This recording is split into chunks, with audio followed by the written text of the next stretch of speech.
Et comme je le dis, les véritables personnes prophétiques, les vraies voix prophétiques, ne parlent pas trop. Elles ne parlent pas trop. Elles peuvent écouter, mais elles ne parlent pas beaucoup. Parce que si vous êtes toujours en train de parler, je veux vous assurer d'une chose. Vous ne serez pas capable d'entendre Dieu. Vous ne pouvez pas parler et entendre en même temps. Pour être un homme qui entend, il faut être un homme silencieux. 1 Pierre chapitre 3 verset 4. Un esprit doux et paisible est d'un grand prix, d'une grande valeur aux yeux de Dieu. Un esprit doux et paisible. Psaume 46 verset 10. Tenez-vous tranquille, et sachez que je suis Dieu. Tenez-vous tranquille, et sachez que je suis Dieu. Le passage suivant dit que je serai exalté parmi les nations et exalté sur la terre. Ainsi, si vous n'êtes pas tranquille devant Dieu, si vous n'êtes pas silencieux devant Dieu, Dieu ne peut pas être exalté. Dieu ne peut pas vous utiliser pour apporter la gloire à son nom dans cette génération et à votre génération. Il ne le peut pas. Il utilise les hommes et les femmes qui demeurent toujours calmes, toujours silencieux. Avez-vous aussi remarqué que tous les grands hommes que Dieu a suscités, depuis les temps bibliques, avant même que Dieu ne les élève, il les conduit au désert. Il les coupe de la société. Joseph, il l'a retiré pendant 17 ans en Égypte, dans la prison. Moïse, 40 ans dans le désert. Élie, 3 ans et demi près du torrent de Kérit, parce que le plan de Dieu pour la manifestation passe par l'isolement. Vous ne pouvez pas vous manifester à votre génération lorsque vous êtes partout. Vous ne vous manifestez que lorsque vous disparaissez. La manifestation vient par la disparition. Jésus, à partir de l'âge de 12 ans, on ne le revoit plus jusqu'à l'âge de 30 ans. C'est ce qu'on appelle les années silencieuses de Jésus. 18 années d'isolement. 18 années pendant lesquelles le ciel travaillait sur lui. Jean-Baptiste, 30 ans jusqu'au jour de sa manifestation à Israël. Paul, 3 ans en Arabie, dans le désert, avant de devenir la plus grande voix de sa génération. Ah, il n'y a aucun homme que vous voyez simplement être suscité par Dieu et utilisé par Dieu, qui ne se soit pas détaché des êtres humains pour entrer dans le règne de l'Esprit. Sommes-nous toujours là? Et ce sont là mes meilleurs moments. Moi, j'aime être seul. J'aime cela. Je peux rester seul même pendant 1 an. Je peux me déconnecter de tout le monde. Ce sont mes meilleurs moments, mes meilleures saisons. Le seul problème que j'ai, c'est que chaque fois que je me retire pour être avec Dieu, je reçois tellement que des livres jaillissent de mon esprit. Il y a des moments où je me retire pendant 2 mois, 3 mois, et avant de revenir, j'ai écrit 6 livres, 7 livres, 8 livres, 9 livres, parce que j'entends constamment Dieu.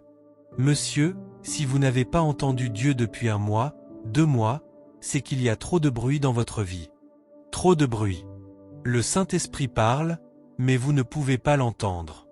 Maintenant, laissez-moi conclure avec un autre aspect, l'autre face de la pièce. Il y a aussi ce que nous appelons la surcharge et la suraccumulation. Savez-vous que télécharger trop de puissance peut aussi tuer? Mon téléphone ici, j'ai un téléphone. J'utilise Samsung. Et il y a eu un jour où j'ai simplement laissé mon téléphone sur le chargeur, puis je me suis endormi. Je me suis endormi et je me suis réveillé peut-être 3, 4, 5 heures plus tard, sans savoir qu'à ce moment-là même, cette chose que nous appelons la NEPA avait décidé de donner le courant toute la nuit cette nuit-là. Et mon téléphone s'était chargé, puis surchargé. Et quand je me suis réveillé et que j'ai pris mon téléphone pour l'allumer, toute là, ce qu'ils appellent la carte mère avait grillé, parce qu'il avait été surchargé. La puissance qu'il avait téléchargée avait été tellement grande que la batterie ne pouvait plus la contenir. La puissance était alors entrée dans la carte mère et avait détruit des éléments. Savez-vous que vous qui êtes assis là, si vous continuez à rester sous des hommes de Dieu qui ne font que transmettre, et que vous téléchargez, alors que vous-même, vous ne transmettez pas, vous-même, vous ne partez pas évangéliser, vous-même, vous n'êtes pas un instrument entre les mains de Dieu. Et elle a dit Amen. Alors je vous pose la question aujourd'hui. Quels sont les rêves de votre cœur? Sont-ce des rêves d'obtenir des baskets extraordinaires, un costume dernier cri qui, lorsque vous entrez quelque part, attire l'attention et fait sensation? Vous dites, j'aimerais que ce soit cela qui définisse un homme. J'ai remarqué depuis longtemps que les grandes personnes s'habillent très simplement. Ce sont les gens moyens qui s'habillent d'une manière qui les fait transpirer, au point qu'on se demande ce qui ne va pas, mais ils veulent qu'on sache qu'ils sont là. Joseph n'avait pas seulement un rêve, mais tout au long de sa vie, vous verrez sa dévotion spirituelle. La Bible dit, « Et Dieu était avec lui ». Si vous voyez cette expression associée à Joseph, « Et Dieu était avec lui », on le jette dans le puits et Dieu était avec lui, dans la maison de Potiphar et Dieu était avec lui. Dans votre vie, si vous ne perdez pas le facteur Dieu, alors Dieu sera celui qui vous élève et le défenseur de votre vie, parce que les gens peuvent vous interpréter hors contexte. Ils peuvent vous juger en fonction de vos circonstances présentes. Est-ce que c'est bien compris? Vous voyez ce que je dis?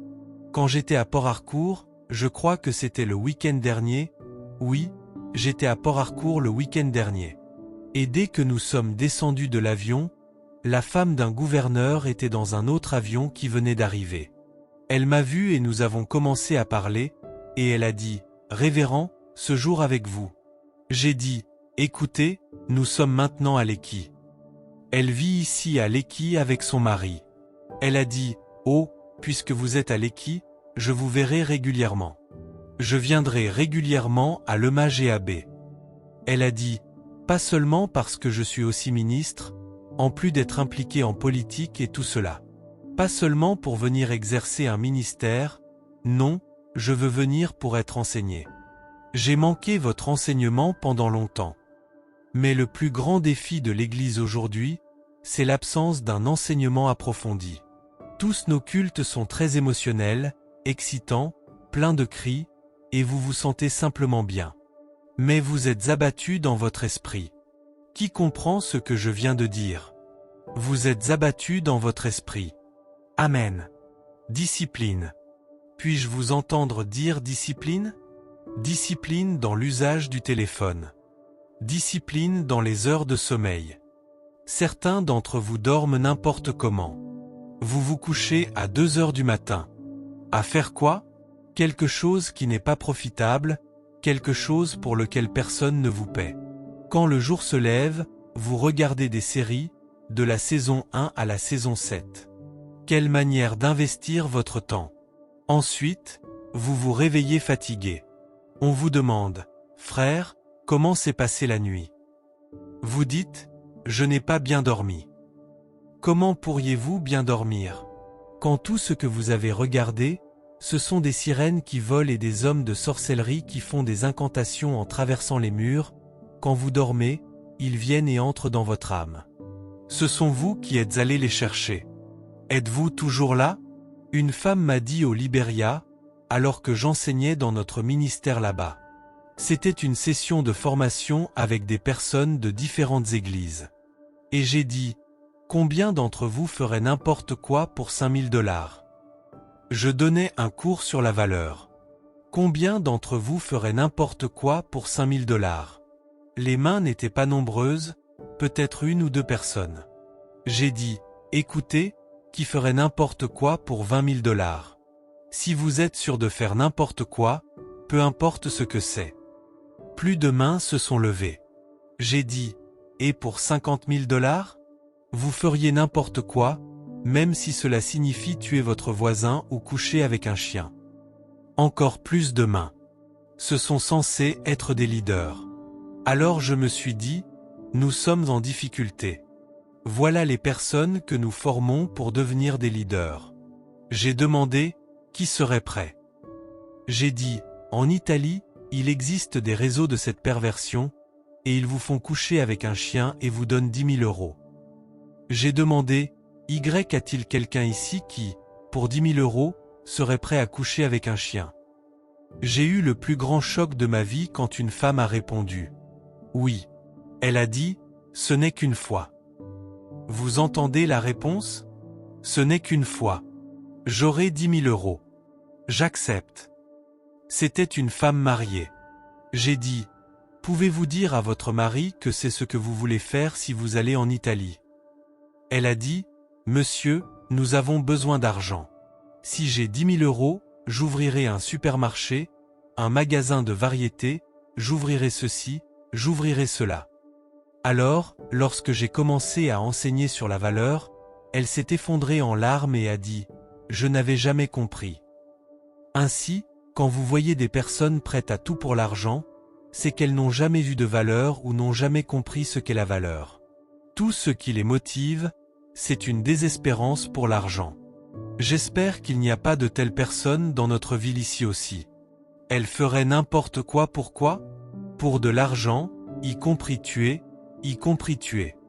De telles têtes ne peuvent jamais être relevées. Les têtes relevées, que Dieu aide à s'élever, ont des principes fondamentaux. Je vous en ai déjà donné quelques-uns. Premièrement, il a un rêve. Il a une victoire dans son esprit. Son esprit voit une meilleure version de lui-même. Son esprit voit une meilleure version de ce qu'il deviendra dans la vie. Est-ce que c'est bien compris? Son esprit voit tout cela. Et ensuite, il a la discipline. Son temps est organisé. Il ne permet pas au téléphone ni aux chaînes câblées de prendre tout son temps. Il a dit, mais c'est ce que mon diplôme m'a apporté. Ainsi, parfois, votre augmentation financière n'est pas liée à votre âge. C'est pourquoi certaines personnes sont plus âgées que vous et n'ont pas le niveau de revenu que vous avez. Êtes-vous conscient de cela? Ce n'est pas une question d'âge. C'est une question de valeur, de compétence et de ce que vous avez été capable d'offrir au monde. Si je vous dis que le Seigneur bénisse l'œuvre de vos mains, la question sera, quel type de travail faites-vous? Est-ce un travail qui, si Dieu le bénit, vous élèvera au sommet? Ou bien est-ce un travail qui, même si Dieu le bénit, reste ordinaire? Même si Dieu dit, je te bénis, à moins qu'il ne se produise quelque chose de surnaturel. Est-ce que c'est bien compris? Et que cela se produise ce soir. Pour conclure, la tête de David a été relevée simplement parce qu'un prophète est venu dans leur maison. Mais malgré cela, vous pouvez voir que David n'était pas un homme paresseux. Ainsi, la question de la discipline revient encore. Et personne ne peut vous rendre discipliné, si ce n'est vous-même. Parce que parfois, les gens sont trop sûrs d'eux-mêmes. Ils savent ce qu'ils veulent faire, ils savent comment ils veulent mener leur vie. Alors, leur dire, peux-tu faire ceci ou peux-tu arrêter cela? Ils répondent, tu ne me comprends pas. Et chaque être humain est complexe. Personne ne peut vous comprendre, mais vous pouvez vous comprendre vous-même. N'est-ce pas vrai? Mais vous devez vous imposer une discipline. Discipline. Où vous voyez-vous dans 5 ans? Où vous voyez-vous le mois prochain? Comment travaillez-vous pour devenir cette personne? Où voyez-vous votre entreprise en décembre de cette année? Y a-t-il encore de la créativité en vous? Parce que certaines entreprises sont ralenties par différents changements de politique. J'espère que vous en êtes conscient. Que puis-je faire de plus? Un homme moyen devrait avoir 4 sources de revenus qui ne se contredisent pas. Si tout ce que vous avez, c'est une seule source, vous êtes en dessous de la moyenne. Surtout si vous travaillez pour le gouvernement. Ils peuvent entrer en grève et ne pas vous payer votre salaire. Vous êtes fini, parce que les factures continueront d'arriver. Est-ce vrai? Vous devrez toujours payer les frais de scolarité. Alors réfléchissez. Dites à votre voisin, réfléchis. Mais pour que la tête soit relevée, il y a des choses que vous devez faire. Je vous ai déjà suffisamment parlé de Joseph et de ce qu'il faut faire. N'est-ce pas? La seule chose que je veux ajouter à partir de David, c'est le fait qu'il a fallu qu'un homme de Dieu vienne dans leur maison et logne. Alors, je vais vous oindre. Est-ce que c'est bien? Il l'a oint. Et à partir de ce jour-là, et vous savez ce qui a été oint? Qu'est-ce qui a été oint? La tête. La tête. Et le jour où ta tête a été ointe, la Bible dit, et David allait en progressant. J'aime cette expression. Je l'aime beaucoup. 1 Samuel 16, et David allait en progressant à partir de ce jour. Il est dit qu'il progressait à partir de ce jour, au milieu de ses frères. Vous comprenez ce que cela signifie? Cela montre que tous les frères étaient au même niveau. Mais dès que l'onction est venue, qu'est-il arrivé à David? Il a avancé, au milieu de ses frères, à partir de ce jour. 1 Samuel 16. Cherchez-moi le verset. Affichez-le à l'écran. Il a avancé à partir de ce jour. Et à partir de maintenant, que ma porte soit ouverte, vous avancerez. Quel que soit le niveau que vous avez atteint, vous avancerez. Il a avancé à partir de ce jour et il est devenu roi. David a été oint 3 fois. La première onction l'a distingué parmi ses frères. La deuxième onction l'a établi roi sur Juda. Et la troisième onction l'a établi roi sur toute la nation d'Israël. Le prophète Samuel prit la corne d'huile et l'oignon. Au milieu de qui? Parlez-moi.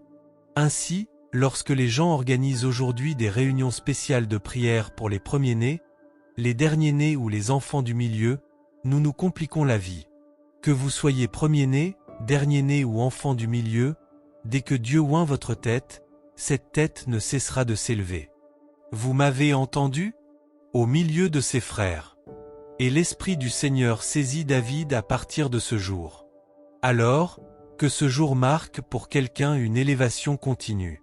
À partir de ce jour, le 1er août 2023, alors que vous êtes oint, vous avancerez. Vous avancerez. Votre famille avancera. Votre vie relationnelle avancera. Ce qui semblait difficile dans le mariage sera résolu. Il deviendra facile de se marier, facile de trouver un emploi, facile de prospérer, facile de jouir d'une bonne santé. Vous avancerez à partir de ce jour, qui est notre jour, le 1er août 2023. Vous vous souviendrez de ce jour pour le bien. Vous avez été oint, et ce qui était difficile autour de vous cessera d'être difficile. Ce qui semblait incassable, comme quelque chose qui vous retenait, comme il a été dit plus tôt qu'il y avait une puissance qui dispersait Juda et Jérusalem et les empêchait de prospérer. Mon peuple prospérera par la prospérité. Maintenant, on ne devient pas prospère par des souhaits. On devient prospère par le travail acharné. Alors que Dieu vous donne une idée que votre monde peut payer. Est-ce que c'est bien compris? Dieu ne donne pas de l'argent aux gens, il leur donne des idées. Il leur donne des idées. Ainsi, lorsque vous priez constamment, Dieu, donne-moi de l'argent, vous restez petit, parce que l'argent s'épuise. Mais dites, Dieu, donne-moi une idée que le monde pourra rémunérer. Permettez-moi de vous faire une confession ouverte aujourd'hui. La plupart du temps, lorsque je voyage en avion, je prie pour moi-même. Quand je m'assieds, j'aime être près du hublot, que ce soit en classe affaires ou dans n'importe quelle classe, je veux voir les nuages et réfléchir.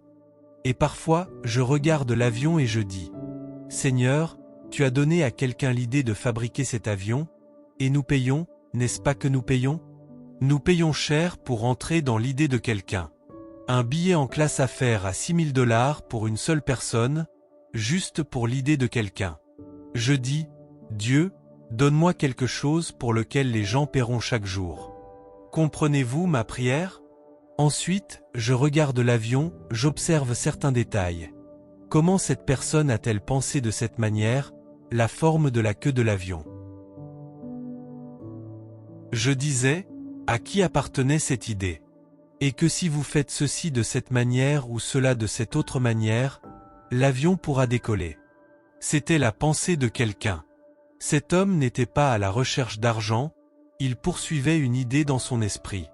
Je vous pose la question, qu'avez-vous à poursuivre dans votre cœur? Si tout ce que vous faites, c'est prier. Ô Dieu, donne-moi de l'argent, non, non. Je pense que la vie est une question de croissance. Au stade où je suis maintenant, ma prière est, Seigneur, donne-moi quelque chose pour lequel le monde paiera. Quelqu'un comprend ma prière ici? Quelque chose que je ferai, quelque chose dans lequel je serai impliqué, et pour lequel le monde paiera continuellement. Quand je ne serai plus là, les frères Wright qui ont inventé l'avion sont morts. Ils n'existent plus. Mais quelqu'un perçoit encore des redevances, reçoit encore de l'argent pour leur idée. Pour ceux d'entre vous qui chantent, Seigneur, donne-moi un chant inspiré que le monde entier chantera. Est-ce que c'est bien? C'est une bonne chose. C'est ainsi qu'on commence, en chantant les chants des autres. Mais quand vous continuez à chanter les chants des autres, que Dieu vous donne votre propre chant, et que le monde paie pour cela. Voulez-vous prier? Levez-vous avec moi. Je vais oindre tout le monde dans cette réunion ce soir. Sommes-nous prêts? Levez vos mains vers le ciel et dites, « Maintenant ma tête sera élevée bien au-dessus de mes ennemis. Maintenant ma tête sera élevée bien au-dessus de mes ennemis. Toute résistance sur mon chemin qui a courbé ma tête, je la défie au nom de Jésus. Je refuse d'être moyen. Je refuse d'être pitoyable. Je refuse de rester en bas. Je choisis de m'élever. Je choisis d'être puissant au nom de Jésus. Toute organisation spirituelle qui me résiste, je m'y oppose au nom de Jésus. Commencez à prier pour vous-même un instant. Que Dieu entende votre voix. Que Dieu entende votre voix. Certains d'entre nous ont travaillé si dur, ont peiné avec diligence, et pourtant rien. Plus nous essayons de nous élever, plus quelque chose surgit pour nous abaisser. Cette saison prend fin ce soir. Ce que les autres trouvent facile, vous le trouvez difficile, mais cette situation s'arrête ce soir. Vous ne trouverez plus cela difficile. Ce que les autres trouvent facile, Dieu vous fera de la place. Vous trouverez de grandes opportunités. Commencez à parler à Dieu pour recevoir une force intérieure, la force d'aller de l'avant, la force d'être plus grand que ce que vous êtes. La force d'être plus grand que ce que vous êtes maintenant. Oui, vous pouvez rendre grâce à Dieu pour ce que vous êtes aujourd'hui, mais vous pouvez être plus grand que cela. Demandez à Dieu la force. Demandez à Dieu une capacité d'esprit telle que votre esprit porte une vision. Que votre esprit porte un rêve qui établira votre marche au nom de Jésus. Parlez à Dieu. Parlez à Dieu. Parlez à Dieu pour que le Seigneur vous fasse de la place. Que votre esprit puisse comprendre tout ce que Dieu a pour vous. Que votre esprit comprenne tout ce que Dieu a pour vous. Vous serez capable de le poursuivre. Priez pour une force intérieure. Ce n'est pas sans raison que la Bible dit que l'Esprit de Dieu vous donnera de la force dans l'homme intérieur, car c'est lorsque l'homme intérieur est suffisamment fort que la tête peut être élevée. Priez pour ne pas accepter la défaite. Vous ne vivrez pas dans la défaite. Vous ne vivrez pas dans l'apitoiement sur vous-même. Vous vous lèverez. Vous vous lèverez et serez puissant. Amen. La Bible dit, nous n'avions pas planifié ce service d'onction. J'espère que vous le savez, cela est venu pendant que j'enseignais. Et pour moi, c'est ainsi que Dieu agit avec moi. Il me donne simplement une inspiration, et lorsque nous la mettons en pratique, quelqu'un en devient le témoin. Ainsi, nous allons vous oindre. En regardant un Samuel, nous voyons que Samuel a oint David au milieu de ses frères. Cela signifie qu'à partir de cette réunion ce soir, vous serez la personne remarquable dans la maison de votre Père. Au milieu de ses frères, alors que tous les autres peuvent faire un certain type de travail, vous accomplirez une œuvre qui équivaut à sauver une nation et un peuple. Et les gens s'émerveilleront et diront, « Comment cela est-il possible ?»